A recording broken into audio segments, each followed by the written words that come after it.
Hello, who this? Our Supreme Leader Kim Jong-Un is interested in doing an interview with Dave Skylark. Oh my god. You want us to kill the leader of North Korea? Yes. Welcome back to Faction Entertainment. Today, we will talk about a comedy and action movie from 2014 titled The Interview. Spoilers ahead. Watch out and enjoy. And don't forget to subscribe to Faction Entertainment.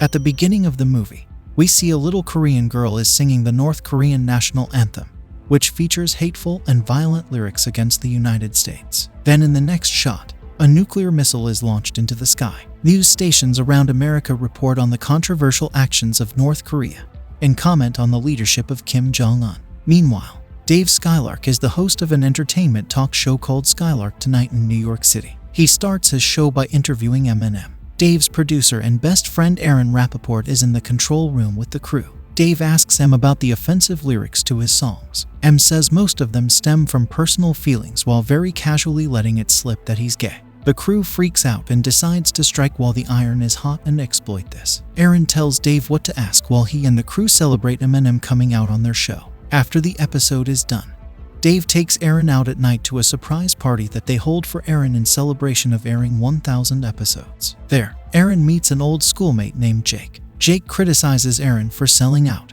and reporting on stupid celebrity stories while Jake is working at 60 Minutes. This bothers Aaron and makes him self-conscious over his work. Dave has Rob Lowe as a guest on the show, where the actor reveals that he is bald and is wearing a hairpiece. He removes the hairpiece and shows off an odd-looking bald spot that grosses out the crew. The show is interrupted by more news on North Korea and its supply of nukes. After the taping, Aaron talks to Dave about doing more serious stories. Dave agrees to help Aaron with this. Aaron is on the phone with John Kerry's office to book an important figure for a guest, when Dave comes in and shows Aaron the Wikipedia page for Kim Jong-un. Apparently, he is a big fan of Skylark Tonight. This inspires Dave to try and have Aaron book an interview with the reclusive dictator. Aaron decides to go for it, saying that he can get in touch with an office in Korea that holds the Olympics. One of the crew members then comes in and says there's a video of Matthew McConaughey having sex with a goat McConaughey goat fuck, which they need to get on. Aaron gets a phone call from a representative of the DPRK,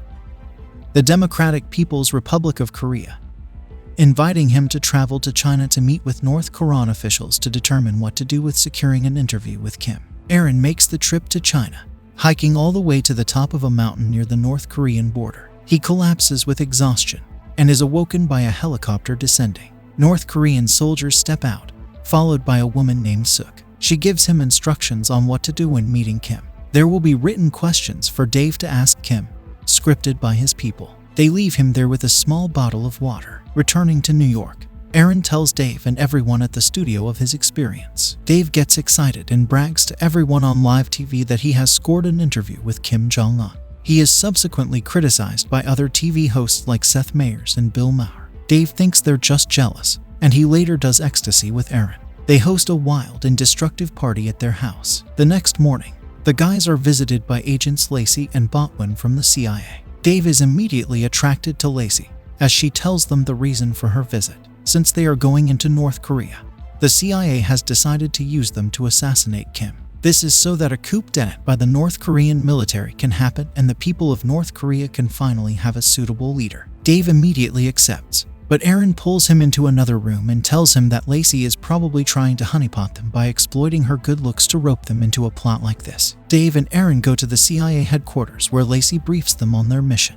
She warns them that Kim is a master manipulator and that the people have spread rumors like that he doesn't go to the bathroom. The plan is to use a ricin lace strip to poison Kim when Dave shakes his hand. Dave thinks a better plan would be to blow Kim up on live TV and then get rescued by SEAL Team 6. Lacey comments on how stupid and unsafe this is, and that the ricin strip is simple and more effective. They test it out with Dave, but he accidentally covers his mouth when sneezing. They leave with the strip, which Dave put in a pack of gum instead of the bag that the CIA gave him because he thinks Kim would get suspicious if he saw Dave with an unflattering bag. The two walk out before a crowd of cameramen to whom Dave brags about meeting him and giving him something using a hand. The two travel to North Korea and are welcomed by a big crowd at the airport near the capital city of Pyongyang. Suk guides them through the city to dispel the rumors of North Korea's famine. They drive by a supermarket and see a chubby boy on the street to convince Dave and Aaron that the people there are not starving. Suk takes them to Kim's palace outside the city in a wooded area and introduces them to Officers Ko and Yu. Yu looks through Dave's bag and finds the strip. Panicking, he and Aaron say it's gum. Yu chews it and then spits it out. The guys are then escorted to their room and they scan the place for listening devices using a watch from the CIA. They contact Lacey and inform her that they lost the strip. That evening, the CIA sends a package with a replacement strip to be airdropped. Aaron is forced to put on dark clothes and sneak out of the hotel to retrieve the package while communicating with Dave and Lacey. While out there, he encounters a tiger. Aaron makes a run for it, and the tiger chases him. He is saved when the package lands on the tiger and kills it. Aaron gets the package and then hears from Lacey that they see people arriving toward his location with guns. Dave tells Aaron to hide the package in his butt. Aaron reluctantly does so and is taken back to his room by soldiers. They strip him nude but find nothing. Aaron removes the package from his butt and shows it to Dave. They find that there are 2 strips in there in case they messed up again. Later, Kim shows up to Dave's room and is excited to meet him. He invites Dave to join him on a tour of his land. They hang out in his tank and listen to Katy Perry's Firework and drink margaritas, even though Kim was previously ashamed of liking those. He plays basketball with Dave on a private court and talks about how he has been trying hard to carry on his father's and grandfather's legacy. Kim surprises Dave by inviting a bunch of gorgeous Korean women so they can all party together. The guys are invited to a state dinner with a performance from 3 children.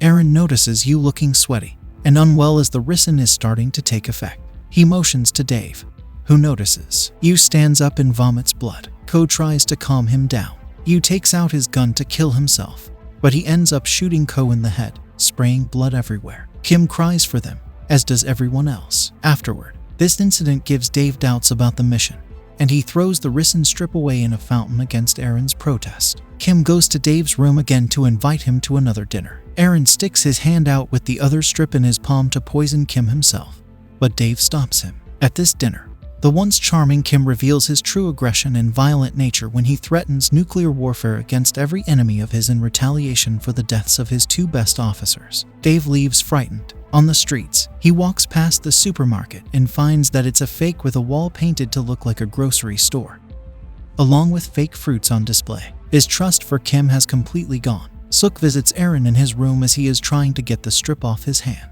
They acknowledge their attraction for each other and start to try having sex, but they stop when Suk says she gave Aaron false information regarding potato growth. Dave comes in, forcing Suk to hide under the covers. He tells Aaron of his distrust for Kim and blurts out the assassination plot. Suk gets up and admits her hatred for Kim and plans to manipulate the interview so that they can catch Kim in a moment of weakness so that all his people will stop viewing him as a god. The time comes for the interview to take place. Kim and Dave prepare themselves while Aaron and Suk operate the control room. Kim gives Dave a puppy as a gift to remind Dave of his old dog. Both the United States and all of North Korea watch the event. Dave begins by asking Kim the scripted questions as instructed about Kim's life and upbringing. Dave slowly builds up to sensitive topics until he asks Kim why his people are starving. Kim counters this by saying that his people are well fed and argues that they would have more food were it not for the unfair sanctions held by the United States. As Dave's questions get more intense, a man in the control room attempts to cut the feed, but Aaron fights him off. The man bites off 2 of Aaron's fingers while Aaron bites off 1 of his fingers and causes the man to sit on a control stick that gets shoved up his ass. Suk shoots the man in the head before he can kill Aaron. Meanwhile, Dave brings up the margaritas, Kim's father, and then starts singing Firework to cause Kim to break down in tears and even shart himself. The soldiers and station crew start arguing and can't believe what they're seeing from their leader. In his rage, Kim pulls out a gun and threatens Dave. He shoots Dave in the chest on live TV.